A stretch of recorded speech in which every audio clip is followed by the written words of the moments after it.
Hi everyone. This is a short introduction to how to write a thesis. We're going to talk about what a thesis is, and I'm going to give you some guidelines for how to write a good one for your essay. So a thesis statement is a sentence that comes usually at the end of your introductory paragraph, and it makes a one-sentence statement of the argument of the essay. So whatever it is your essay demonstrates, proves, wants the reader to do or understand or think differently about, the thesis boils that down to a one-sentence statement. It's early in the paper. Again, we said it's at the end of the introductory paragraph, and it gives the reader an understanding of where you're going with your argument, as well as helping you to focus on your argument. That means that it's not only the point being proven, but it's also the heart of the essay.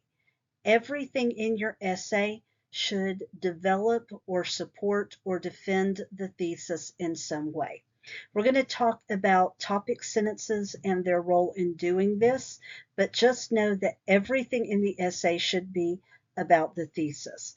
So think about, if you're thinking about the heart in your body, all the blood is pumped from your heart to everywhere else in your body, and then it circulates back to the heart. Everything in your essay, everything in your argument comes out of the statement you made in your thesis, and everything in the essay points back to the thesis. So there are three qualities of a thesis that you want to have in mind as you're writing. First of all, your thesis should be clear. Since it's stating an argument, there shouldn't be any confusion or vagueness or ambiguity about what position you're taking or what it is you're arguing about. You can have some nuance in your thesis.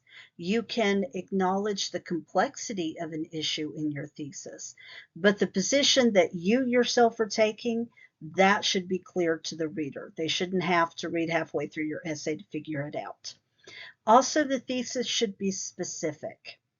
One mistake that students commonly make is to write the thesis in very broad and general terms, because they think it will be easier to get a certain number of words out of the essay if they've got a really big, broad topic.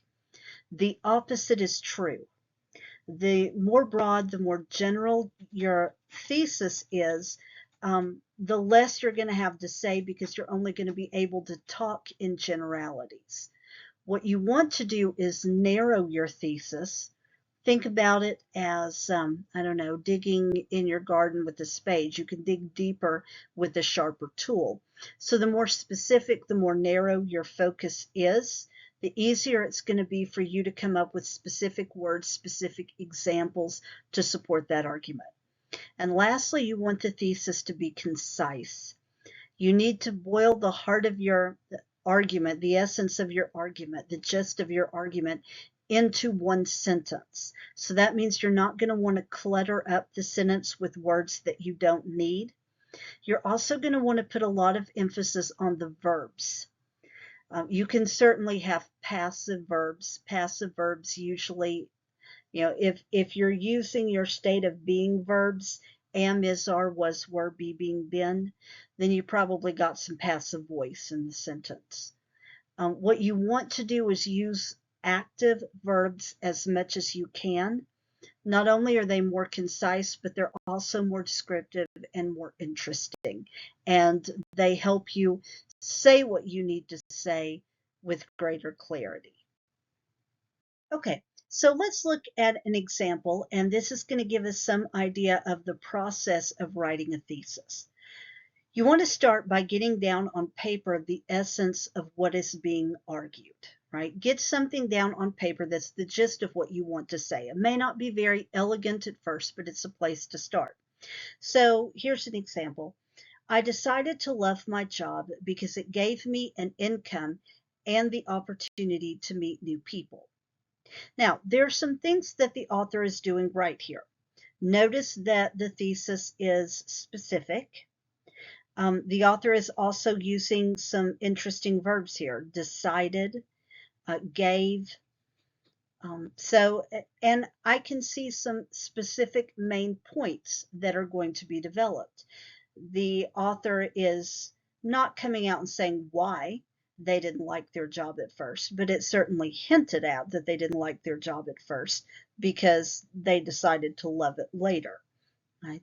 Also, they're going to talk about the financial benefits of the job and also um, the new connections that they're making. Right? All of those main points are present in the thesis. So you could imagine somebody writing an entire essay with 3 or 4 main points that support that thesis statement. Can we make it better? Yeah. Let's take that core idea and revise it for style. All right. Rule number 1 of formal academic writing is that as much as you can, you want to avoid first and second person pronouns. First person would be I or we. Second person pronouns you, singular and plural. This first essay is a personal statement, right? You're telling a story about your life or your own experience. So I would expect that you're going to use I in different places throughout the thesis. That's throughout the essay. I'm sorry. That's okay. Avoid second person you. Don't ever use it in formal writing. It number one, it sounds informal, right? It takes out the formality of your formal writing, but also it depending on the context, it can sound accusatory. It can sound like you're finger pointing with the statement. It also risks including the reader in statements that just don't apply to them. So maybe you're making a statement about the assumptions people make, and you come up with a sentence like, you judge people by first impressions. Well, maybe your reader is somebody who has a life principle that they never judge people by first impressions, right? Well, they're probably being mindful or intentional about that. But either way, you've included them in a statement that is inappropriate or incorrect and likely to alienate your audience as soon as they start reading it. But the other rule that's helpful to note here is to include everything that is being proven. So we mentioned at the beginning of the first version of this thesis that it hinted at some dissatisfaction with the job, but it wasn't specific about why. So look at the revision. Loving my job means accepting some drudgery in exchange for a better financial situation and new opportunities.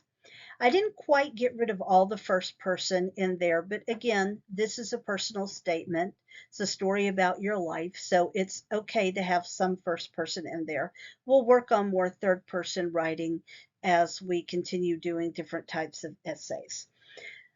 Notice that the author is now being specific about what it is about the job they didn't enjoy, right? There's some drudgery to this job. There's some drudgery to every job. The reader can relate to that. In exchange for a better financial situation and new opportunities. One thing to note, that new opportunities is a little bit different than the opportunity to meet people. And this is probably because the author has had a chance to think about why meeting new people is so important in the first place, right? Meeting new people is important because there are opportunities for friendship, but also opportunities to make work connections, to network, and maybe to have new job opportunities down the road. Let's look at one more example. All right, write down the essence of the argument. Family reunions have always seemed really boring. I have learned to like the food and I have learned some interesting stories. All right away, you can probably see one big problem with this thesis statement, and that is that the writer has 2 sentences instead of 1. It is possible for a really long paper, and when I say really long paper, I don't mean 5 pages. I mean, really long seminar papers that can go up to 20, 30 pages, to have 2 sentences needed for a thesis. But for the types of papers you're writing in this class, you really need the discipline of boiling it down to one concise statement. Okay. What else do we need to think about? Well, if we're going to make the sentence more concise, one thing we could do is eliminate unnecessary words. Adjectives and adverbs probably aren't pulling a lot of weight in your sentence. If you're going to use descriptive verbs, if you're going to use descriptive words, then use descriptive verbs. Right? Make your verbs do the work of livening up your sentences. Also, play with different sentence types in order to combine sentences. So subordinate clauses, play with different types of conjunctions. If you need some examples of this, Strunk and White's book about style is a good place to go. You can also Google different types of sentences and it will show you some different sentence models that you can use. It's not a good idea to load up an essay with too many simple sentences. It ends up making your ideas sound simple even when they're not. So I know that doesn't sound very fair. It's just the way human perception works.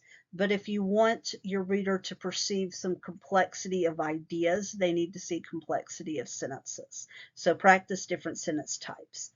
And also use matching verb forms. So if you've got 2 or 3 verbs in a sentence, make sure that they are in the same tense and they're in the same verb form. So using multiple ing verbs or using multiple ed verbs or multiple infinitives, to write and to work. Right? All right, so let's look at the first revision. I actually did 2 revisions for this sentence. The first one, while listening to older people talk is not the most interesting time, family reunions offer food and stories that are not available anywhere else.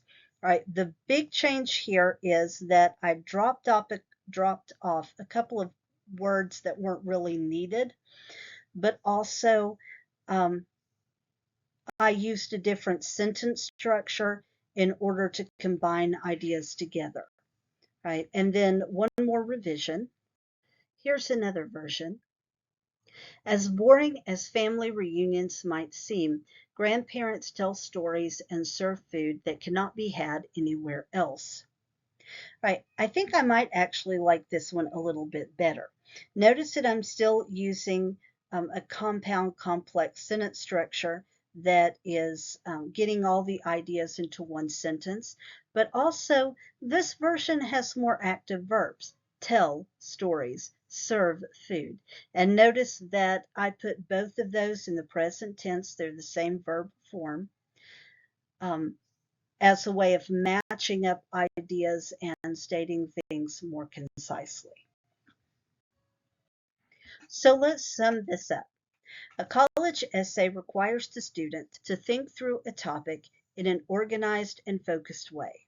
The thesis states the focus of the essay, so knowing how to write a good thesis is the key to writing a great essay. Okay, I look forward to seeing what you come up with.